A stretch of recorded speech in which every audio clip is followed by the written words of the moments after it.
Salut, je vous espère vraiment bien portant. Nous allons parler aujourd'hui des infections sexuellement transmissibles. Nous allons suivre les plans ci-après. Il y aura le premier point définition, deuxième point cause, énumérer quelques infections sexuellement transmissibles. Point 4, les risques des infections sexuellement transmissibles. Point 5, la prévention. Et au sixième point, nous allons donner quelques conseils pratiques. Sans plus tarder, nous passons au premier point qui est la définition. Par définition, les infections sexuellement transmissibles sont des infections qui peuvent se contaminer par un rapport sexuel non protégé. Comme cause, nous avons les bactéries, les virus et aussi les parasites. Ce qui est d'une liste de quelques infections sexuellement transmissibles, nous avons les VIH-Sida, la gonorrhée, blénorragie ou la chaude pisse, nous avons la chlamydiose, nous avons la syphilis, les condylomes, la vaginose, l'herpès génital, l'hépatite B surtout, la trichomonase aussi. Nous allons essayer de les regrouper. Nous avons 4 infections sexuellement transmissibles qui sont curables. Nous avons la chlamydiose, la gonorrhée, la syphilis et la trichomonase. Les infections sexuellement transmissibles incurables sont d'origine virale. Nous avons l'herpès, les papillomavirus, l'hépatite B, le VIH-Sida. Donc, une fois que vous êtes atteint par ces infections, on peut donner des médicaments pour diminuer la puissance de ces microbes, mais ça ne tue pas ces microbes. Vous allez vivre avec, mais ils vont rester moins dangereux pour vous. Il y a aussi des infections nouvelles, donc ceux qui n'étaient pas connus longtemps. C'est comme la shigellose, surtout Shigella sonnei, Neisseria meningitidis, la maladie à virus Ebola, les Zika virus aussi. Donc ces maladies peuvent aussi se transmettre par la voie sexuelle. Donc les régions où il y a la maladie à virus Ebola, les gens doivent être attentifs parce que un rapport sexuel suffit aussi pour que cette maladie soit transmise. Il y a les infections anciennes négligées. Ce sont des maladies qui ont fait des noms dans les temps, mais après un moment, on a cru les avoir éradiquées, on les a oubliées et ça commence à refaire surface petit à petit. C'est le cas de la lymphogranulomatose vénérienne, monkeypox ou la varicelle des singes. Le point 4 ou risque entraîné par les infections sexuellement transmissibles, nous avons les risques accrus de contaminer ou de contracter le VIH-Sida. Ce risque est accru par l'herpès, la gonorrhée et aussi la syphilis. Les IST augmentent les décès du bébé. Donc un bébé né d'une mère atteinte par une infection sexuellement transmissible, il y a beaucoup de risques que ce bébé meure. Il peut y avoir contamination mère-enfant. L'enfant peut mettre au monde avec un très faible poids de naissance. Il peut y avoir une malformation. L'herpès est à la cause du cancer du col chez la femme. L'hépatite B entraîne la cirrhose du foie et aussi les cancers du foie. La blénorragie et la chlamydiose entraînent l'inflammation pelvienne et la stérilité chez la femme.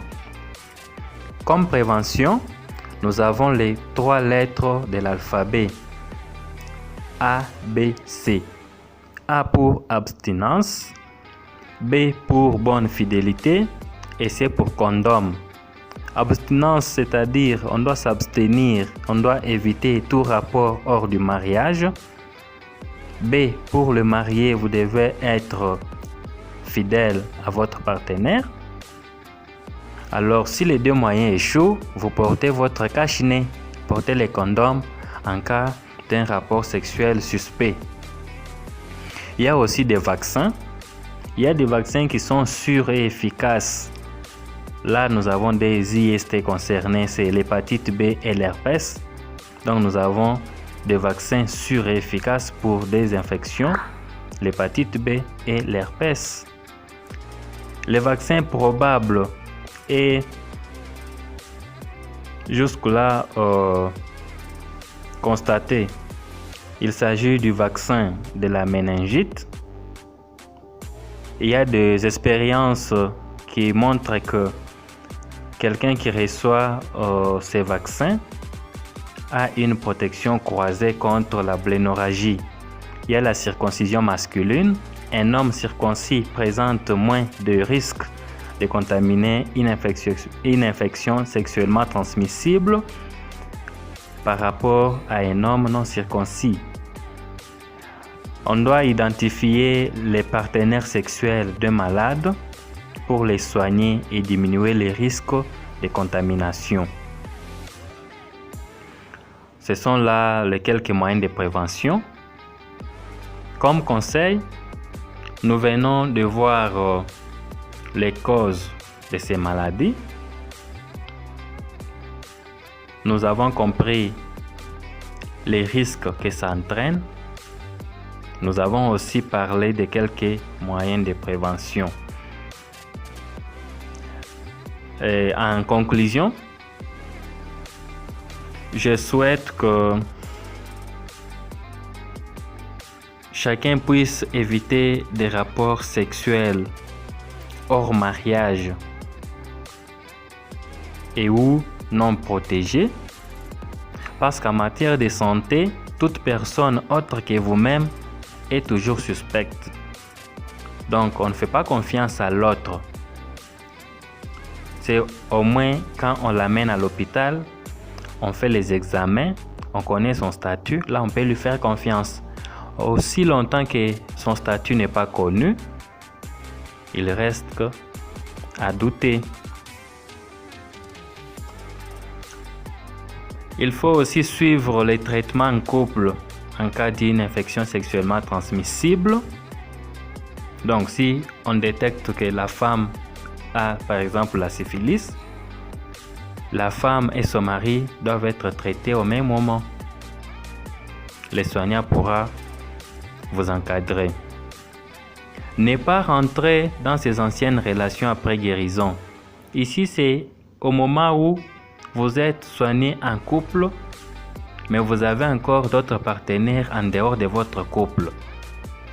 Parce que votre partenaire qui était aussi malade comme vous, lui n'est pas traité, il reste un réservoir. Si vous y rentrez, vous allez encore puiser une infection sexuellement transmissible. Parce que les infections sexuellement transmissibles se transmettent aussi par des contacts sanguins, comme la transfusion, vous devez vous renseigner des examens réalisés avant toute transfusion. Et vous devez aussi choisir où est-ce que vous pouvez être transfusé en toute sécurité. Veillez à ce que le matériel tranchant utilisé comme à l'hôpital soit à usage unique. Il s'agit de seringues et autres matériels tranchants. À la maison, faire attention de tout objet tranchant utilisé par les inconnus parce que ça peut constituer une voie de transmission. Merci beaucoup. N'oubliez pas d'aimer notre vidéo.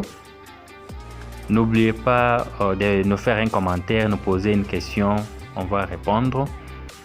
Ou encore de vous abonner pour suivre nos nouvelles vidéos. Merci beaucoup et